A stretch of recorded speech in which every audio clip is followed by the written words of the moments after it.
Alright mga brothers, welcome back sa ating Underbone serye. Today's episode, napaka-special ang ating features bike dahil ito ay isang Sniper 155. So hindi lang ito ordinaryong Sniper mga brothers on the wheels. Ito po ay limited edition ng Yamaha. No? So hindi ko po alam kung ilan lang ang nilabas dito sa Pilipinas na ito dahil hindi rin sa akin masabi dito ng Yamaha Wheeltech Olonga po. So ganun pa man, bago tayo magsimula dyan na ikutan itong motorsiklo na ito, shoutouts muna sa ating sponsor. Yan po ang Wengshio Moto Clothing. Kung naghahanap po kayo ng mga t-shirt na may design ng motor, so check nyo po ang kanilang shop dyan po sa link ng ating description ng video, and also ang ating Lazada Surfy Motorcycle kung naghahanap naman kayo ng motorcycle parts and gear, no? Make sure lang meron kayong Lazada app. So wag na nating patagalin dahil excited na rin ako. Like, banatan mo na ng intro. Drop the beat.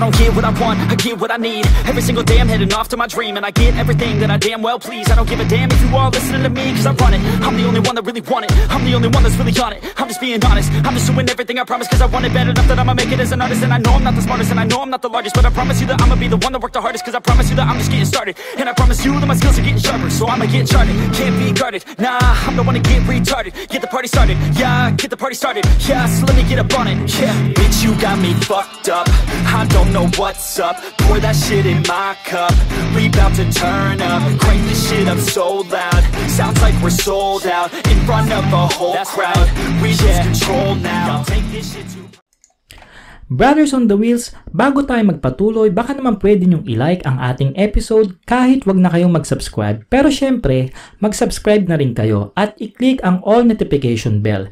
Meron na rin tayong Facebook page, like and follow nyo na rin, at mag-join na rin kayo sa ating Facebook group para fully updated kayo sa mga parating nating motorcycle episode.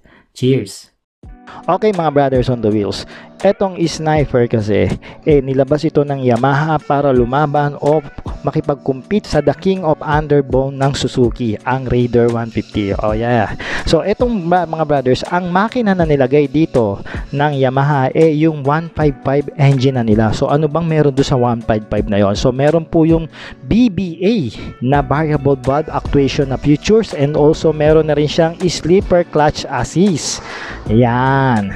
So ano pa bang meron dyan? Siya, of course, meron na rin po itong Blue Core na technology. Yan. So FI po yan mga brothers on the wheels. So ito pong version na to is 155R, no? So may ang pagkakaibahan po no sa standard version, meron po siyang keyless system and also 12 volts outlet. Ayan mga brothers. Ayan. So impression nito mga brothers, mas mataas pa ito dun sa typical na 155R version kasi nga limited edition ito. So ito po, iba po ang itsura niya. So ito po yung makikita natin na racing team ng Yamaha, yung parang movie star, no? So monster po. Ito yung makikita natin sa mga racetrack nila. At the same time, gold na po yung emblem nito mga brothers dahil nga po limited edition siya, magmula dito sa harap, dito sa gilid. Check natin dito sa ibabaw. Dito sa ibabaw hindi gold kumpara dun sa Aerox na inikutan natin last time. Dito sa likod, meron ba siyang emblem? Sad thing, wala na. So tatlo lang ang meron siyang emblem dito sa gilid, kabilang side, and also dito sa gitna. Tapos yan, ma-highlights na yung kanyang Monster Energy drink. Ininom ko yan, ayoko na. Nagpalpitate ako eh. Best ko lang ininom yan, inewan ko. So anyway, balik tayo. So yung makikita natin mga brothers na pag ito talaga sinakyan mo, ay catcher ka dito dahil nga dito sa kanyang sticker, no, na pang racetrack. Yan, may Yamalube, yan, Enios dito sa harap. Parang ito, I think ito yung nakikita ko kay De Rossi pang service niya pag pupunta siya dun sa kanilang pwesto dun sa racetrack, di ba? Ayan, so mga brothers, inspeksyonin na natin to kung anong meron dito sa motorsiklo na ito. Alright? So mga brothers, sa harapan, mapapansin na kagad natin na agresibo talaga tong Sniper, no? Yan, magmula dito sa dulo o sa edges niya dito sa bandang gitna, makita natin matutulis ang kanyang sharpness, no? Tsaka yung pairings quality dito na nilagay ng Yamaha, quality talaga. na makikita natin na more on ng kanyang kunat kesa dito sa rupok. Kaya makapansin nyo mga brothers, gumagalaw lang, no? So hindi basta-basta ito mababali, lalo na sa mga impacts. Ayan, so pag makikita na natin dito ang kanyang mapormang headlight mga brothers, ayan po. And also dito sa taas na LED na rin ang made, no? Ganda talaga ng pagkaka-design na sniper. And also yung kanyang daytime running light. So eto ba yon mga brothers? Correct me if I'm wrong na lang sa mga owners dyan na sniper. Ayan. Tapos pagdating dito yung kanyang pinakanguso, no? Tulis. Turn signal lights nandito sa gilid, ganun pa rin naman. Ayan, na bulb type. Wala namang problema, pwede mong palitan ng LED yan. Tapos doon makikita nyo doon sa pinakadulo yung kanyang radiator mga brothers. Yan, no? Liquid cooled na po yan mga brothers. So wag po kayo mag-alala pagka na-stuck kayo sa traffic o mag long ride kayo, no? Hindi po mag-overheat ang inyong makina, okay? And then yung kanyang telescopic port, standard lang naman for the Underbone series. Ayan. Tapos yung kanyang mags, maporma rin. Akala mo star yung design, no? And tama lang din naman yung lapad. And also yung ginamit dito na gulong, syempre RIC pa rin na Japan, di ba? Quality talaga pag RIC. Ganda pa rin ng threads, pang street talaga. May size ito mga brothers na 90 by 80. The same time, pwede mo pa tong lakihan, no? Maluwag pa, oh. So ako mahilig ako, gusto ko lagi naglalaki ng gulong. Pagka kinabila naman natin yung gulong dito sa kabilang side, makita na natin yung kanyang disc brake. Ayan. So wala dito nakalagay kung Nissin ba ito, no? So unbranded yung kanyang caliper dito. Pero doon napan sa checking sa likod, Nissin po siya. Ayan. So wala namang problema. At least disc brake pa rin siya harap at likod. Pero non-ABS po ito mga brothers, ha. Okay? So panik pa tayo sa ibabaw. Ayan. Dito sa ibabaw mga brothers, makikita na natin yung sticker ng Wheeltech. Ganyan talaga mga Wheeltech. Pwede nyo tanggalin yan. So nandito yung sticker ng Monster, no?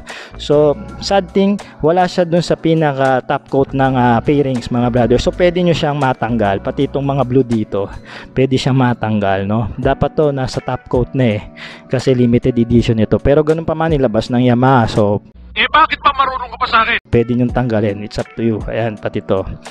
Ayan. Tapos quality fairings, nandito yung emblem na gold ng Yamaha, makikita natin. Tapos pagdating dito, may approach na siya ng racing blue ng Yamaha. Ayan. Maangas!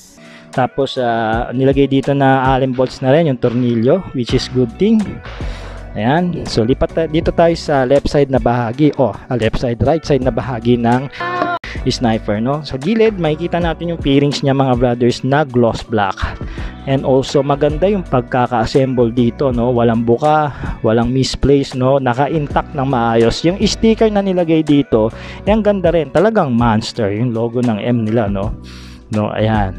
Tapos Monster Energy, tapos Enios, babasa dyan. 6-speed DISIS. Saan ba yan? Tapos yung tagline ng Yamaha, Revs Your Heart. Alright. Ang ganda talaga ng emblem dito. Ayan. So hindi pa na natin diniscuss yung salamin ng headlight. Stanley po ang brand nito mga brothers. Isa po sa mga naglalabas ng salamin ng headlight. Although plastic siya, quality po yan at makapal. Okay, ganun din dito sa kanyang turn signal lights na bulb type. Pagdating dito sa gilid mga brothers, makikita na natin yung right side na bahagi ng makina, which is ganun din kung ano yung makita nating makina dito sa R15, sa MT15, sa WR, sa XXR 155, same din dito, no, na nilagay nila sa bago nilang sniper. So alam nyo naman yung features nito at alam nyo na yung kakayahan ng makina nito, pero ganun pa man, pakita pa rin natin yung full specification ng makina para may idea yung mga wala pang idea sa makina ng sniper 155. Alright, so pagdating dito mga brothers, yung tapakan niya, ayan, chrome na mga brothers. So at least hindi galvanized, kinrom nila. So hindi basta-basta kakalawangin. Okay din naman tapakan. Yung footrest mga brothers na titiklop. Kung sakaling maitumba mo yung motor, hindi siya mababali, no? And then may harang dito para hindi ka mapaso dito sa gilid ng makina. Okay? Yung elbow niya, tama lang naman yung kapal ng tambucho na flat finish na black. Ayan. And then yung muffler guard, makikita natin na binalutan na talaga yung buong tambucho mga brothers para po hindi tayo basta-basta mapapaso ang ating rider at ang ating magiging back ride. Allen bolts na rin yung ginamit. And also yung dulo ng kanyang tambucho mga brothers, silver po na gloss. Yan, ganda ng pagkakatip, pulido, and also Allen bolts na rin yung ginamit dito. Ayan. So pagdating dito sa likurang bahagi, no, makikita natin na ang linis ng underneath ng sniper na naka-monoshock, no.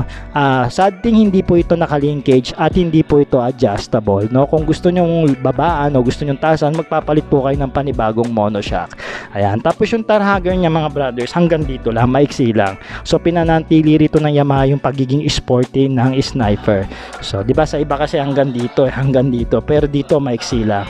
Ayan, pero ganun pa man, madali mong linisin, madali mong ma-approach pagka gusto mong gawin yung motorsiklo. So yung disc caliper niya dito, mga brothers, nagustuhan ko rin yung approach kasi gold yung kulay, so na-highlights. So dito nisin na po yung caliper niya. And then yung kanyang disc brake o yung disc plate, tama lang naman po yung laki para sa likuran. So ang gusto ko sa sniper kasi malapad yung nilagay nilang gulong, no.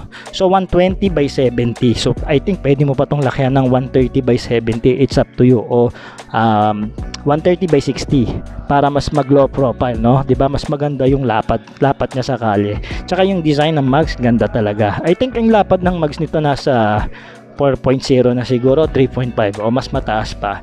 So RIC po ito na brand and tubeless po ito, no. Ganda talaga ng threads at saka soft compound yan. So yung rear fender niya, mga brothers, as usual, is sporty po na plastic lang. May bakal ba to sa ano? May bakal siya. So nakokoberan lang siya ng plastic, mga brothers, pero bakal po yung rear fender nito. Ayan, no, nakasupport sa kanya. Turn signal lights niya dito sa likod, bulb type din. Ayan. Tapos yung taillight niya, mga brothers, maliit lang, no, parang resemblance sa R1 o sa R15 ng Yamaha. Ayan, no, halos pareha sila. Yun yung R15. Hindi naman, medyo malaki lang yung sa R15, pero alam mo, diamond o diamante yung style niya, na LED na rin. Ayan, so lipat tayo dito sa kabilang side. Makita natin yung kanyang maliit lang na grab bar, pero kumbinyente naman hawakan para sa ating magiging backride. Ayan, tapos may sticker dito ng sniper, Yamalube. Ayan, tapos dito BBA o Variable Valve Actuation, isa po sa mga features ng Yamaha yan na sniper. Okay, so dito sa kabilang side, mga brothers, makikita natin yung kanyang monoshock ulit. And then itong susi dito, ito po yung parang secret access sa upuan, just in case na wala na ano mo yung remote, kasi keyless it, pwede mo pong mabuksan, no. Ayan, just in case pag emergency o kaya naiwan mo yung susian mo, yung remote mo. Ayan, yung chain guard nya kasama na rin dito sa tar hugger nya. Ayan, oh. So okay naman din, yung plastic quality rin naman, pinag-isa na lang sila. So gumagamit po yung kadena nito na 428 po yung size nya, and also yung rear sprocket is 46. Ano kaya yung front, mga brothers, no? Sana matulungan tayo ng mga sniper user diyan kung anong yung front niyan. Help me! Yeah, so yung tapakan ng backride, okay din, aluminum na at bakal. Ganda rin ang tornilyo, allen bolts. Ayan, ganda na engagement. Yung swing arm niya, mga brothers, makapal, no? Kahit hindi ordinary lang yung design, pero mahaba at makapal. Ito naman yung nagustuhan ko sa sniper. Side stand, ganda na engagement, syempre bago. Tapakan dito sa shifter, okay din, natitiklop. And okay din yung shifting niya, oh. Yung iba masiselang pinapalitan pa ito ng panibagong shifter, mga racing boy. Ayan, ito yung left side na bahagi ng makina, mga brothers. So silipin din natin. So almost nabalutan na talaga ito ng fairings, no. So syempre itong sniper parang full fairings talaga to, na underbone ang style. Ayan, quality fairings, mga brother, as usual, Yamaha yan na nag-highlights ng gloss black and matte finish dito sa bandang taas. Ganda talaga. Yan, oh. Silip niya ba? So ngayon, mga brothers, silipin natin yung kanyang seat, no? Itong seat cover. Masabi ko talaga na maganda rin yung style, no? Pagdating dito, para siyang rubberized, and then dito parang iba na naman yung seat cover na approach. Tapos yung ginamit na stitches dito o yung tahe is puti, no? Is puti po, mga brothers, para ma-highlights po yung upuan kahit malayo ka. Ayan, and then yung pagkaka-slope, no, yung pagkakatabas dito ng Yamaha, maganda na rin. Ayan, bumaba, no? So sumusunod dito sa lines ng motor. Ayan, tingnan natin sa kabilang side para may idea kayo. Oh, di ba ang ganda? So pwede kang sumagad dito, kung mababa ka naman pwede dito, tsaka papaliit. So hindi I think pag sinakyan natin to, hindi masyado masakit sa gilid ng ating hita. Okay, mamaya yon. So taas muna natin yung kanyang upuan. So dito, mga brothers, makikita natin na wala na siyang compartment kasi ito na yung lagayan ng battery niya. Chassis number, oh. ito na yung buong assembly ng grab bar, no? So wala ka ng ano, ito yung bukasan ng tangke, no? Nasa ilalim pa po ang tangke nito ng upuan. Madali na naman buksan. Ayan. At saka may drainage ng fuel kung sakaling mag-leak. So mapupunta lang siya dito, no? So hindi mapupunta sa mga ibang part ng motor na mag-cause ng kalawang o pagkasira ng pintura. O ayun naman na maganda. Ayan. So okay, ganda ng ilalim. Yun lang, walang compartment. And then meron din dito nga sabitan ng helmet. So, dalawang helmet po yan para sa backride at sa rider ng motor. Okay, so sara na natin. Ayan, so ngayon naman mga brothers, i-check natin yung kanyang side stand, yung seat height and also yung cockpit ng Sniper. Okay, so mga brothers on the wheels, ganito na yung setup ng Sniper pag naka side stand. Ayan, o, makikita nyo naman na humiga siya konti kasi tinabig ko pa kanan yung gulong eh. Ayan, para may style. Ayan. So, ganun pa man, hindi naman siya delikado. Kasi bakit? Hindi naman naka-atras yung kanyang paa ng side stand. Naka-forward siya. So, safe na safe po ang side stand setup ng Sniper. So, safe na safe kayo. Ngayon naman mga brothers, sakyan na natin siya para makita natin o mapil natin yung kanyang seat height. Again mga brothers, 5'5" po ako kasama ang aking boots. Ayan, makikita nyo mga brothers, may tingkayad ako na almost mga 3 to 4 inches yan. Pero nakalapat po ang mga daliri ng aking paa. Ayan. So ayan, no, may idea na kayo mga brothers. And also bababa naman ito once na nag-angkas ka. Ayan. Okay, so maganda yung monoshock. Nararamdaman ko, no, hindi pa tumatakbo pero ang smooth ng play ng monoshock niya. And also dito sa front suspension, may katigasan, konti lang naman. Siguro maglalaro to ng maganda pagka tumatakbo na. So masasabi ko yung suspension ng Sniper, ayos na rin for the start, no? Kung hindi ka naman maselan. Okay? Tapos yung kanyang riding position, upright to. So kahit isa siyang sporty underbone na motor, masasabi ko yung handlebar niya, maganda naman yung pagkakataas, no? Upright pa rin, no? Kumpara sa mga ibang underbone na motor. And also yung turn ng kanyang manibela malaki rin. Ayan. So hindi ka mahihirapan mag-atras sa bante sa mga looban o sa mga parking lot, no? Kasi pagka mahirap, tatayo ka pa minsan itutulak mo pa ng mano-mano. Okay? So dito naman sa cockpit niya mga brothers, makikita natin yung kanyang handle grips na same pa rin naman do sa TFX at same pa rin do sa mga ibang motor na Yamaha. Halos pare-parehas lang R15, no? Iba na yung sa WR, pero yung mga street motorcycle ng Yamaha, isa lang talaga yung handle grips. Tapos meron itong space na lang na almost half inch para sa mga malalaki ang kamay. And bar dito na ginamit mga brothers is bakal na, at least yan, good thing. Busina sa ilalim, left and right. Ito yung pass switch na nandito, wala na rito sa unahan. So pinag-isa na lang dito sa low bin at saka sa high bin, which is good. Gaganyan mo lang magpa-pass switch, hindi ka na magaganito, dito lang. So mas easy access, no? High bin, low bin, tapos pass switch. Ito yung clutch. Ayan, sabi ko nga maganda ang clutch nito dahil naka-slipper clutch assist ito. Okay, ayan, tapos yung socket niya ng 12 volts, no? So bibilang mo lang yan ng socket ng USB para ma-convert mo siya para pwede ka makapag-charge ng inyong gadget. Ayan, so ito yung mga buttons, ito yung seats. So keyless po ito mga brothers, no? So ito yung mga, kung o-open mo siya, ayan, mag-i-ignition ka na. Ayan, so nandito yan. So kung ilalak mo ulit yung motor, okay. Okay, pagdating dito sa gitna mga brothers, fully digital na po ito, no? Sa sad thing, wala lang itong battery, pero magpakita tayo ng feature para makita nyo kung ano po yung mga features ng kanyang gauge panel. Sigurado niyan, nandyan yung RPM, nandyan yung kilometers per hour, yung speed meter natin, yung time, engine check, left and right, high bin, low bin, and so on, no? So pagdating dito sa kanan mga brothers, ito meron siyang hazard switch. Ayan. So wala na pong switch yung kanyang headlight. So pagkabukas po, nakapirmi na po yung kanyang headlight, which is good thing naman din. At least visible tayo sa daan. Huwag na tayo magpatay ng ilaw since batas na yan mga brothers, no? So ito yung engine kill switch. Yan. Yan yung engagement. Okay din naman. Throttle. Okay naka-quick throttle na ba ito? Parang dalawa yung kable, no? Parang naka-quick throttle, no? Handle grip sa kanan, okay din. May space na half inch din. Same din sa kabilang side. And bar, no? Tapos yung brake lever niya sa unahan, para do sa disc brake, okay din ang piga-pigain. Ayan. Above all mga brothers, napakaganda nitong underbone sports bike ng Yamaha, lalo pa itong limited edition nila na Monster Edition. Yan, napakaganda talaga ng Sniper, kasi pag ito nakikita ko sa daan, talagang takaw pansin siya. So again mga brothers, ano pong masasabi nyo sa Sniper 155R ng Yamaha, lalo pa itong Monster Edition nila? Okay, ito po yung parang pang-track series nila na kulay. Ayan. Okay, so mga brothers, maraming salamat at sinamahan niyo ulit ako sa ating huling yugto ng vlog. Ayan. So again, Merry Christmas po and Happy New Year from Sort Moto. Cheers! Bye, have a great time.